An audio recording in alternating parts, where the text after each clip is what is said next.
Shalom, welcome to 6 by 6, 6 minutes a day for 6 days, and you learn a whole idea from the Lubavitcher Rebbe. And we're going to continue in very, very briefly that we were saying that how can Moses marry Tzipporah, because at one level he was a status, even though regularly you say Moses was a Levi and Aaron, his brother, was the Kohen, but he was a Kohen for at least 7 days. Some opinions say he was a Kohen for rest of his life. But how could he marry a convert, which Tzipporah, of course, was, because she came from Midianite? So again, one of the answers that we gave before was that it was before the giving of the Torah. So once the giving of the Torah happened, there was, again, so many laws and regulations, as we know, in the Torah, and that how was he allowed? But let me tell you another law that'll clarify this. We said before, just again to review, but we said it, that the Kohen can marry an almana, a widow.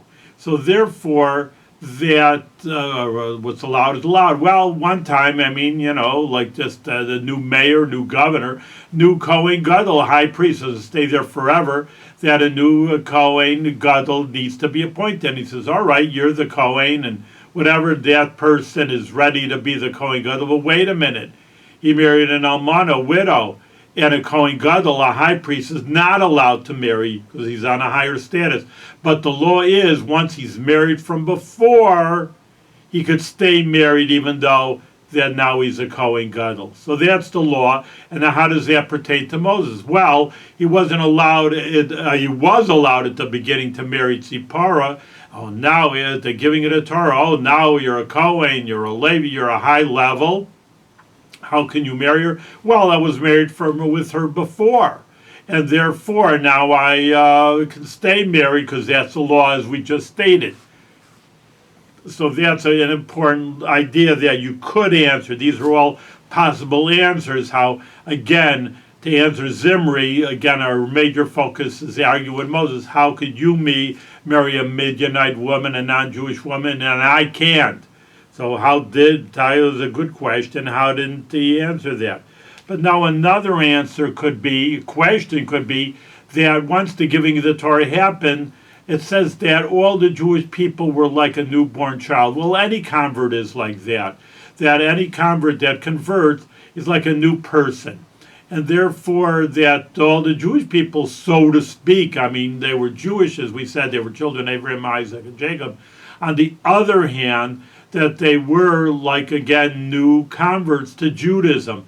So therefore, now there becomes a problem then, back and forth, that we're saying that now that Moses was a new person, that how could he now marry Tzipporah? They'd have to remarry, so to speak, and he wasn't allowed to, as a Kohen, as a special person, excuse me, that how could he marry Tzipporah?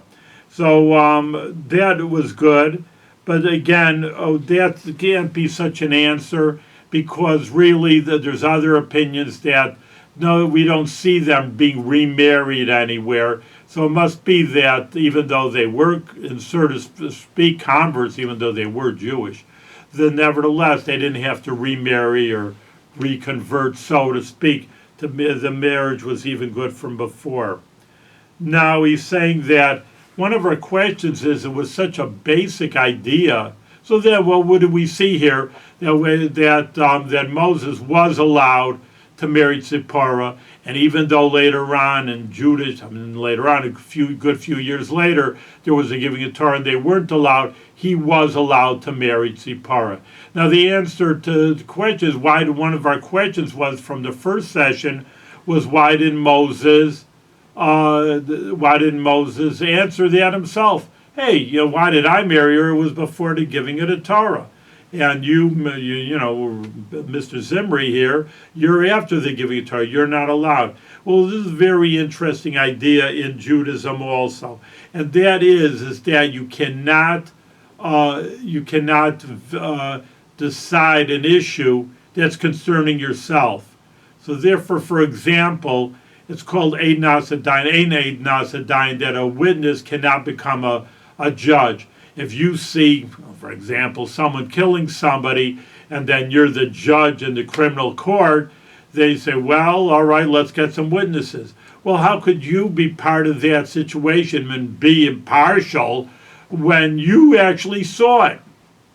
You can't say, well, I'm going to believe that he's innocent. I saw it. How could that person be innocent? How could I listen to any defense of the situation? So therefore, that's what they say. A witness cannot become a judge. And this is the same idea that if it's concerning yourself, the law is concerning yourself, you can say, well, I'm allowed. Who are you to say you're allowed? I mean, maybe you're a bright person, and Moses surely was great. But on the other hand, he cannot say, I was allowed to marry Zipporah. Because, again, he's concerning, you call him Nogela Dover in Hebrew, he was concerning the matter himself. He was not impartial. He was partial because he said, well, you're allowed. Well, of course, you're going to say you're allowed to marry your wife. So that's why he just was quiet and he couldn't judge the case, because he wasn't, so to speak, allowed to be impartial in this certain case. So that's an interesting idea. And in any case, that concerning Moses, Moses was, of course, in a great high level, and he was the Kohen, and he was very humble. Now, you have to remember, it does say in Bamidbar that he was the most humble man on the face of the earth. And therefore, that he also, even though he saw himself being insulted, nevertheless, he kept quiet. So that's another matter of humility. And we'll get to more sections as we go on and more questions in the lesson for us further on.